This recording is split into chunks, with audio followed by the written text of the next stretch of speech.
Good afternoon, viewers, and good afternoon, Trinidad and Tobago. Welcome to day 2 of Campus Literature Week.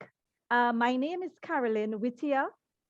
I am a student of the Masters of Fine Arts Creative Writing. And this evening, we are going to discuss deaf language, culture, and storytelling. We have with us this evening Dr. Brathwaite, who is from the Department of Modern Languages and Linguistics and Sign Languages at the UWI St. Augustine campus. Dr. Brathwaite lectures in undergrad linguistics as well as postgrad studies and does research in sign language in Trinidad and Tobago as well as across the Caribbean.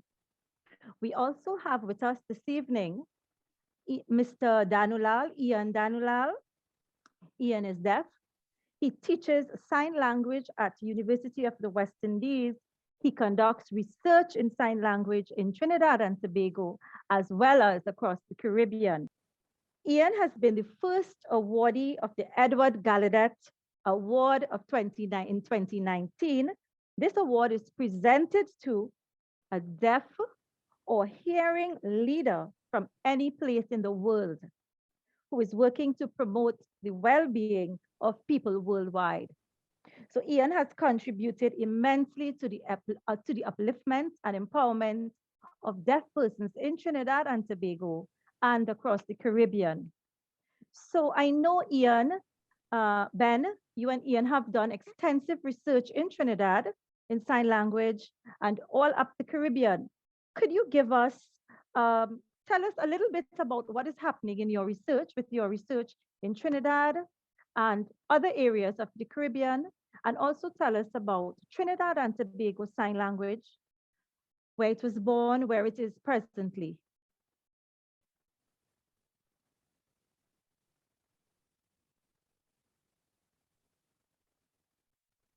Okay, great. Good afternoon, everybody. Good afternoon, Carolyn. Ian, do you want to answer that first question about research in the Caribbean?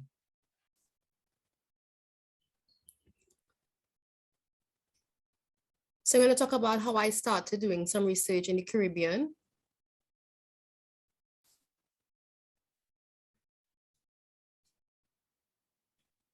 I started with in America with SIL.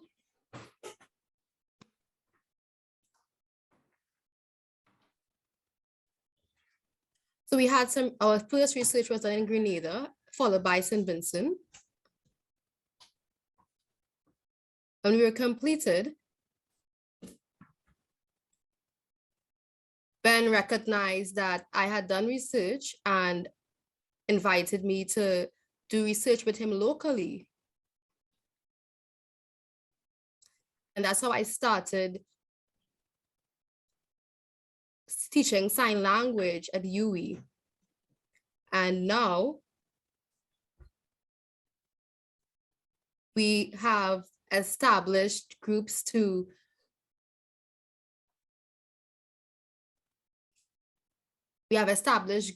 go to Grenada to continue. And I love research because I really want to support the deaf community in the Caribbean.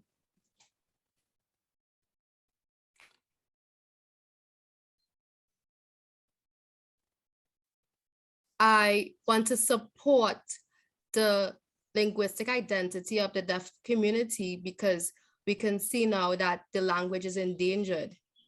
It's gradually shrinking here in Trinidad and Tobago. Yeah, so as Ian said, sign languages, there are sign languages all over the world, and there are sign languages all over the Caribbean. And I mean, more sign languages than we even know about as researchers yet, because there are many parts we haven't been to yet, and many languages that have never been documented. And Ian was saying that many of these languages are endangered, they're shrinking. One of the reasons for that is the spread of big international languages like American Sign Language. So here in Trinidad and Tobago, we have our own sign language, Trinidad and Tobago Sign Language, but it exists alongside American Sign Language, which has been imported from the US. How do you know when a language becomes endangered? So how do we know, when did we arrive at that point to realize that TTSL is an endangered language?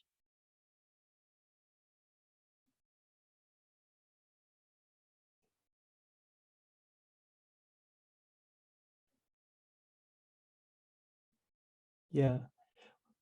Well, I think with all languages, in order for them to be in good health, in order for them to be, be vital and be passed on, they need to be acquired by children. They need to be passed on from generation to generation. And language endangerment happens when a language is, for whatever reason, is not being passed on from one generation to the next. And in the case of Trinidad and Tobago Sign Language, I think maybe Ian can tell us a little more about where that language comes from, and also his experience going to school when he first experienced TTSL. And I think that will help everybody to understand why TTSL is endangered at the moment. So I'll pass over to Ian.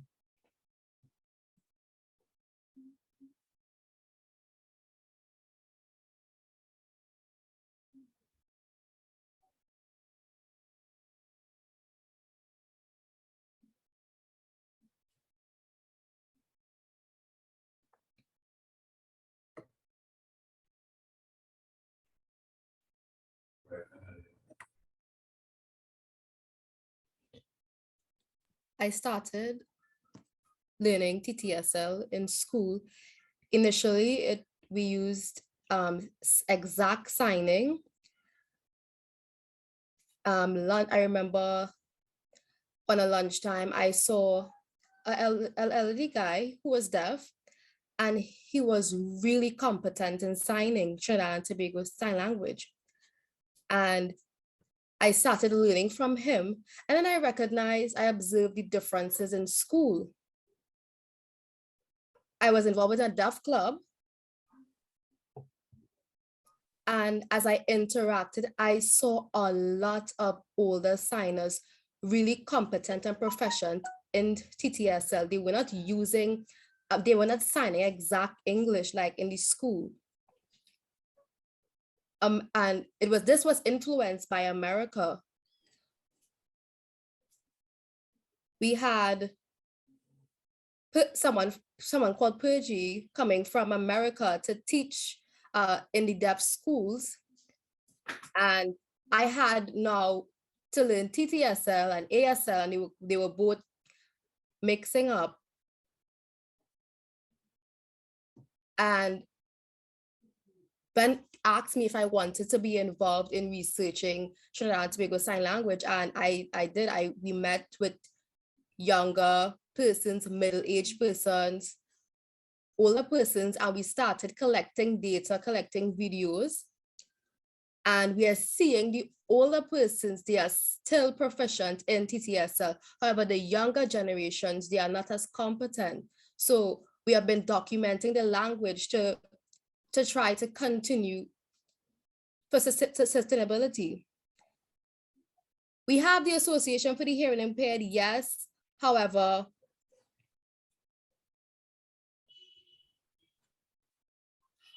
yes.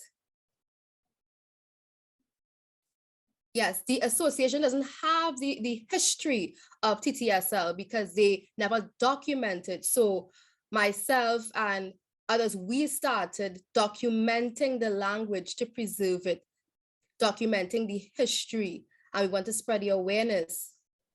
We have sign language originating from Trinidad and Tobago, and Ben also is correct.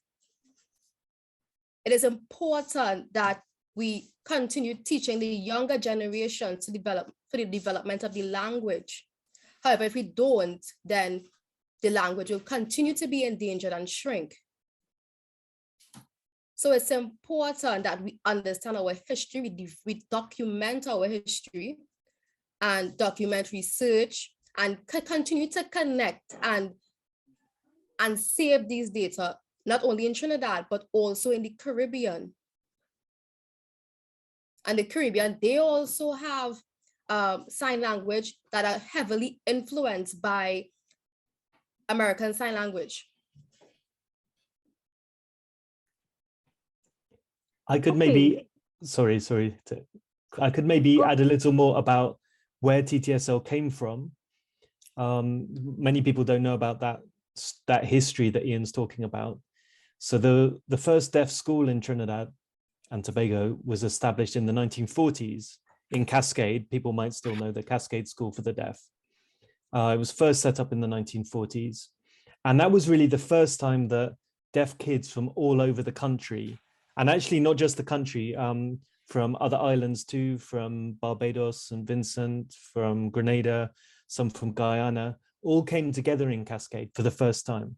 And because they found themselves together, they hadn't previously shared a language, but they mixed with each other. They came up with signs with each other. At the school at the time, they tried to make deaf children speak.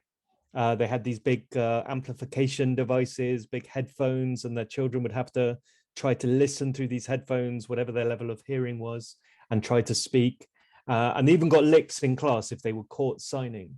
But outside of class, in break times, in the dormitories, it's a residential school, so in the dormitories, they got together and they signed and they played and they created this new language. And that's what we're calling TTSL now, this unique language that really comes from here.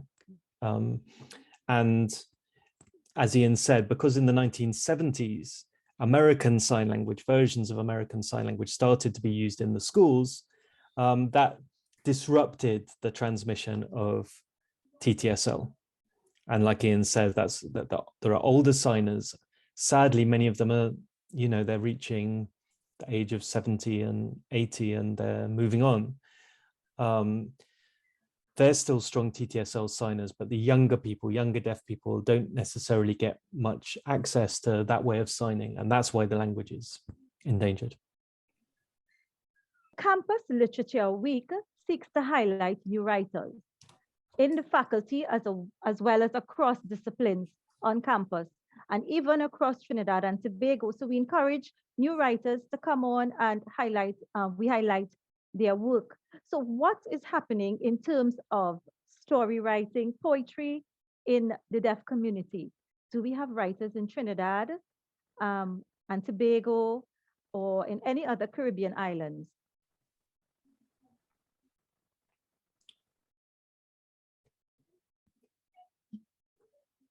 Yeah, so, well, deaf writers, internationally speaking, there are a number of deaf writers becoming quite prominent now, quite well known now.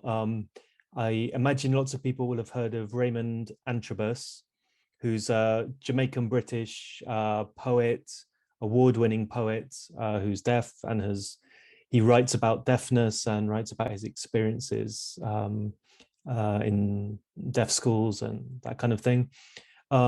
People might well also know of Ilya Kaminsky, who's a Ukrainian deaf poet, wrote an incredible collection of poems called Deaf Republic that is incredibly relevant to the time we're in now. I feel I have to mention him, although he's not a Caribbean author.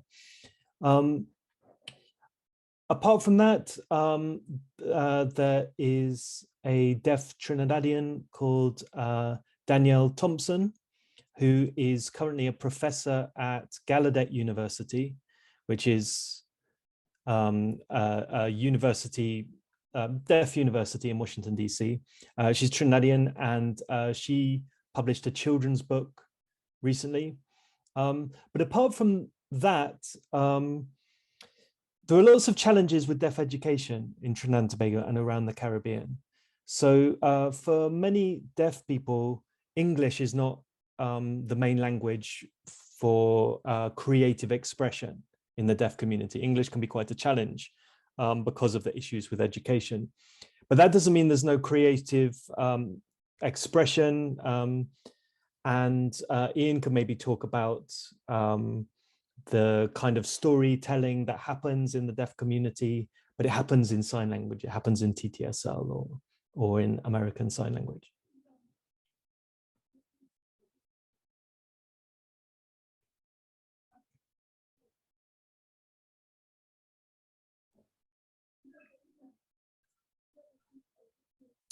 I started doing stories. We translated it from English to signs. We created videos so it can be accessible. We started in January. We were asked to translate a video, a book for children, to make it more visual, so that they can read and look at the video simultaneously. It is important that we have visuals. Remember, deaf language's first language is sign language. So when they access the videos and then they can read the books, it would help with their language development. And it's important we have a lot of stories. In my research, I noticed internationally, they had a lot of deaf resources, deaf stories. And that was my first time I was exposed to so much literature. And in the Caribbean, not so much. So in the future, we're looking to expand having a lot more literature and storytelling in the Caribbean for the deaf community. And I could maybe add to that. So whilst lots of this deaf storytelling that Ian's talking about, it's not published in the kind of places that maybe people are accustomed to thinking of literature existing in. With social media, with cell phones and video recording, deaf people all over the Caribbean are using that to tell stories to each other, to tell jokes to each other, to share with each other. So although it might be invisible to the hearing community, there's a whole world of storytelling and traditions of skits and jokes and all kinds of things like that exists online, and that really people haven't looked into. Hearing people haven't paid much attention to that.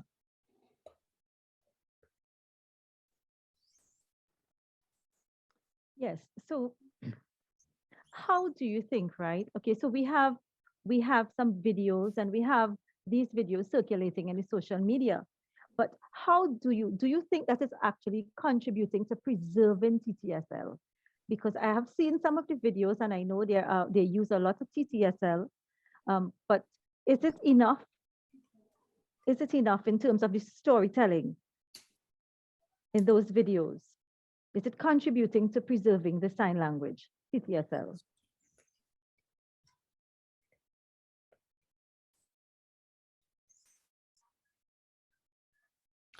Well, I don't know that it's enough. I think there's a lot more work that we need to do in terms of documenting, as Ian said, the history of TTSL, the language. But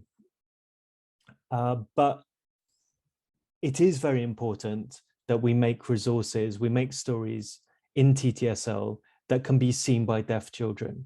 You know, as we said before, the reason that TTSL is endangered is because it's not necessarily getting passed on to deaf children. Deaf children, when they go to school, the people signing to them are hearing people who may be more proficient in American Sign Language than they are in TTSL.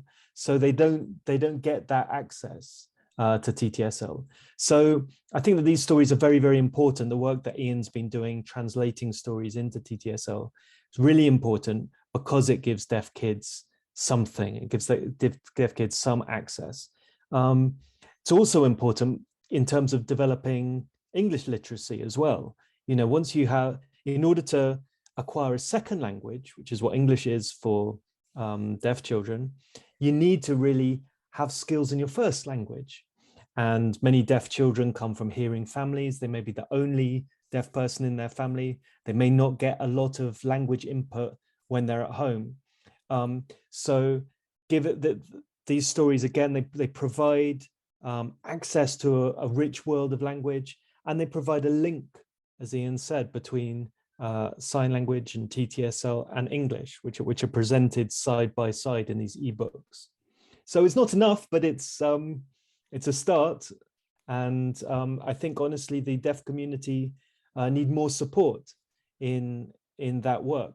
We have many beautiful storytellers. We have many creative people, many funny jokers, you know, coming up with all kinds of stuff. But we have very little support, very little funding from the wider society for that work.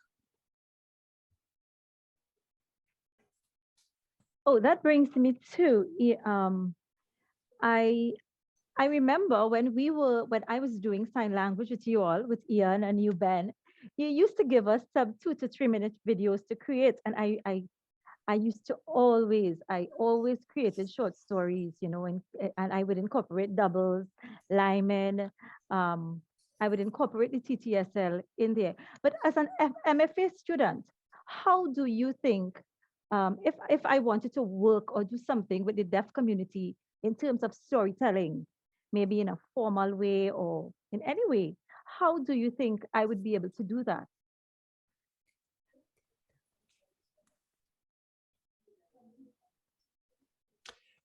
Well, one possibility, I don't know what Ian thinks about this. I think maybe working on more bilingual stories would be great. So the kind of thing Ian's been doing where you have a written text alongside a signed text and you present them together so that they're accessible to deaf children, to hearing children. You can compare the two. I think that that's something that if you or other people are interested in, there's so much potential for. There's so many stories. I think often deaf children don't get access to folk stories, for example. And that's something, of course, they're missing out on as part of their own culture as Trimbagonians. You know, they're deaf, but they're also Trimbagonian, and they sometimes miss out on that part of their heritage.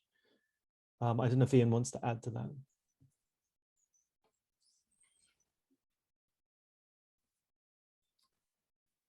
Yes, and to add, deaf children, they are always excited to see stories. Yes, reading is good, but having the videos simultaneously, it will help. So when they're deaf, they read the stories and they see the videos.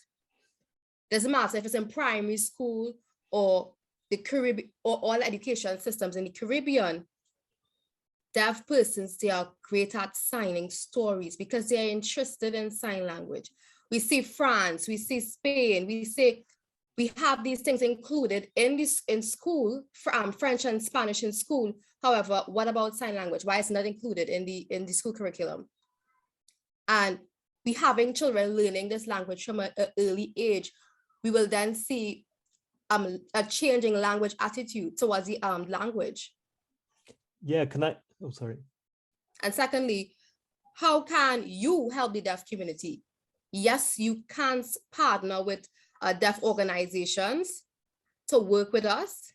For example, DEF, Deaf Empowerment Advancement Foundation, we have the equipment and the resources so that you write a story and you give it to us and we will translate it and we share it. And these kind of resources are great. I mean, they're great for kids, as Ian was saying. They're great for documenting and preserving the language, as you were saying, Carolyn. And they're also great for us in terms of teaching the language. Lots of people, sign language has become very, very popular. You know, I guess everybody knows that there is a deaf man has been nominated for an Oscar in an acting role for the first time for the film Coda. And there are deaf poets and deaf writers coming to the fore now with the COVID pandemic. People have seen the little boxes on the TV, you know, more than ever before. Those boxes weren't there too often before, but they're everywhere now, and sign language is everywhere now. And there are lots of people, we're seeing lots and lots of people getting interested in learning to sign, learning about their local sign language like TTSL. But it's really important that we have really rich resources for people when they're learning. You know, sometimes you can go to a sign language class and you learn kind of individual signs, little bits, but you don't get, you know, the full expression, the full three-dimensional, full body expression of the language. And the kind of storytelling that Ian and other people in the deaf community are doing, and the kind of translations that they make, they create really wonderful, beautiful resources so that people can see not just how you sign individual signs, but how you create meaning with your whole body, with your face, with the way that you move, the way that you change your facial expression or the angle of your body as you're signing. If people are able to watch one of these stories that Ian has worked on, you'll be able to see how it's not just something that you do with your hands, it's something that you do with your whole body. So creating these kind of resources that we're talking about is something that we need to fill this this desire that we're finding people have these days to learn to sign, to learn their local sign language. And you know, you want resources that are fun, that are exciting, and that show the full expressiveness of the language.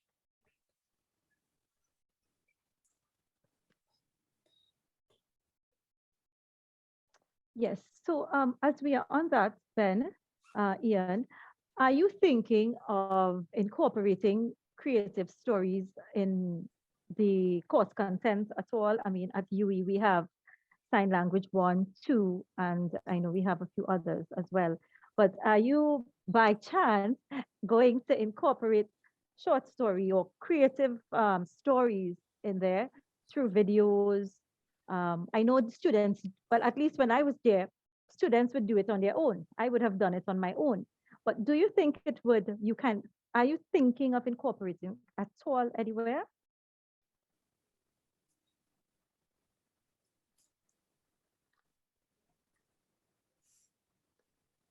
Yeah, so we do.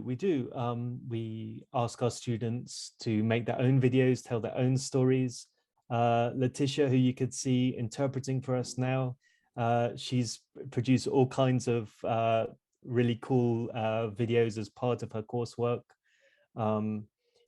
Signed songs, signed stories, but also we use I think it's very important, the stories told by deaf people. We use those materials in our classes so that people can look at them and they can try to pick out what's going on, pick out how the language works, and they have models. You know, you need good models when you're learning a new language. You need something to copy, something to pick up, and so we do that. Yeah, I don't know whether Ian wants to add to that.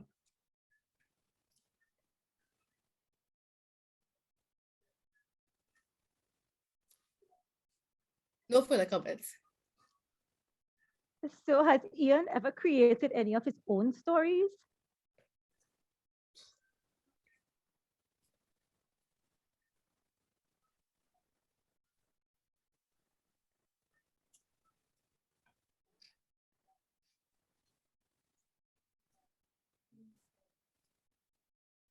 I am capable of creating stories myself.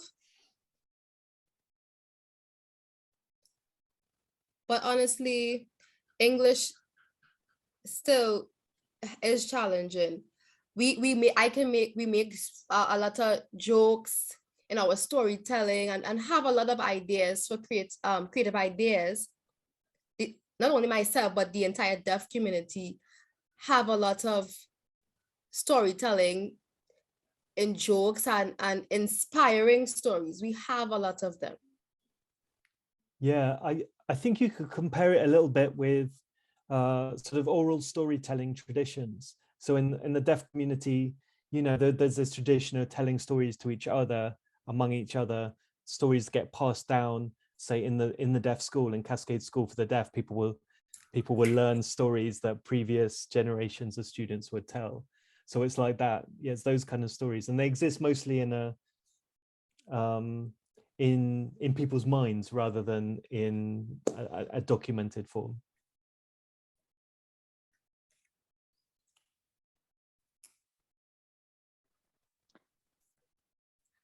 I have an experience to share. In the past at Cascade School, for example, April, we had we had 2 months vacation, July, August. And everyone, we go back home. And when we come back in September for the reopening of school, so much deaf persons share their stories of their experiences with their family and what they did. We have so many of these stories preserved. And then it's the same thing again. We go, we come back, and we share stories again. I remember, that reminds me what Ian said there, of a trip that Ian and I made to visit a man called Henry. And Henry he first went to Cascade School for the Deaf in 1949. I think, Karen, you might have met him. I don't remember.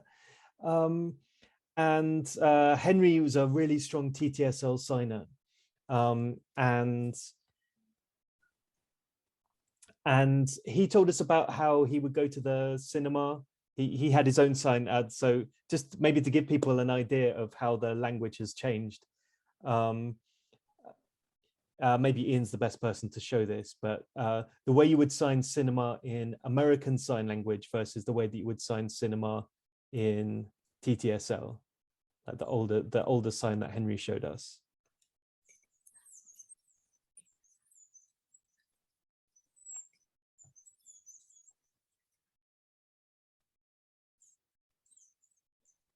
So Ian showing. Okay, this is the TTSL sign for cinema, and all the signers, they use this sign for TTSL. Right, for cinema in TTSL. That's right. That was the one that Henry taught us. He taught us this sign for cinema. And when he taught us that sign, he also told us that he used to go to the cinema, he used to watch movies, and then he would come to school and he'd explain what happened in the movies to all his friends in the school. So he'd tell the story of whatever film had been seen. So you get all of this storytelling that happens, in schools, in deaf clubs, in deaf organizations.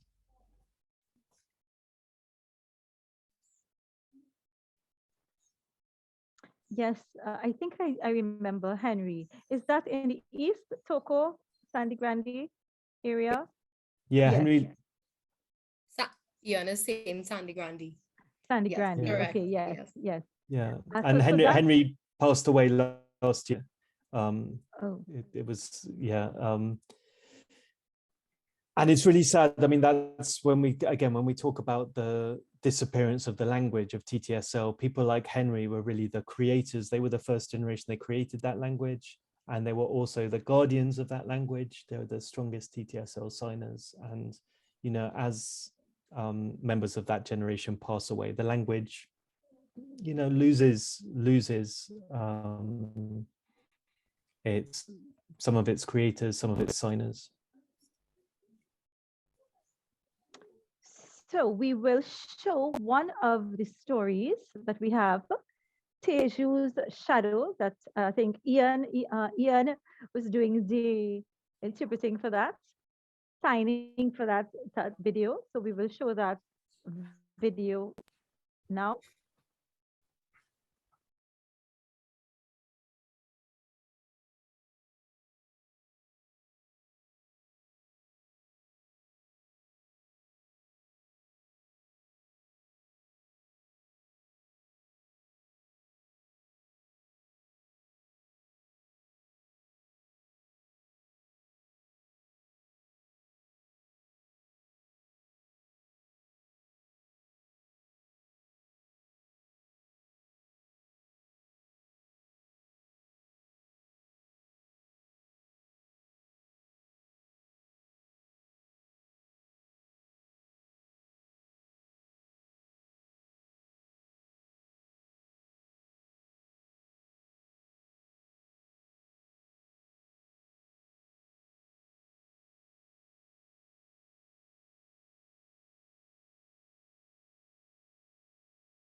Ian could probably tell us a little bit about that story, signing that story.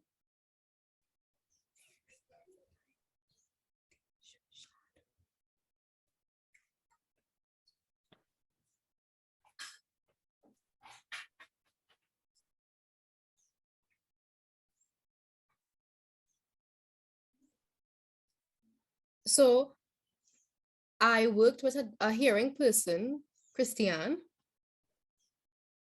So she would read the story, sign to me, explain it a bit, and then I would translate. So whatever assistance I needed with the English sentences, I would have that support from Christiane, and then we would practice it,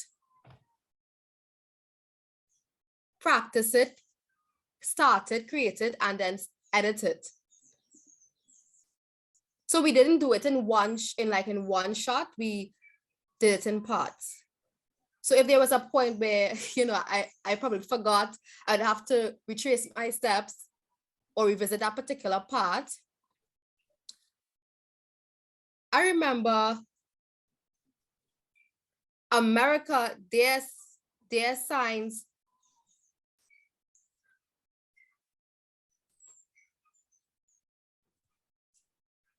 Complex.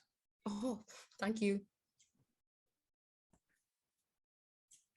Yeah, so it was very complex, and I didn't understand exactly what it meant. I tried to understand. Eventually, I was able to discover what it meant, and I was able to continue signing. So we did a draft. So we assessed it, and after we ensured that it was ready, then we selected persons from the deaf community to evaluate. And then once they gave us the approval, we published the video.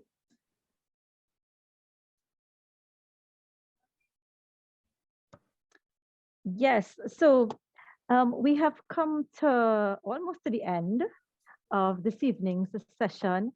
I must say I am really, really happy that you all took the time out from your extra super busy schedule, Dr. Brathwaite. Ben, I know you're very busy. Ian, so thank you so much, Letitia, as well, for being with us here this evening. So Campus Literature Week continues. So this is day 2. Tomorrow we continue. We have day 3 until Friday. So thank you so much for joining us today. And I'm hoping that the MFA group of students can work alongside or work with you all in the deaf community, and we can continue our storytelling journey out of our MFA program and continue out there with you all in the deaf community. So thank you so much for joining us today, and do take care. Have a good night.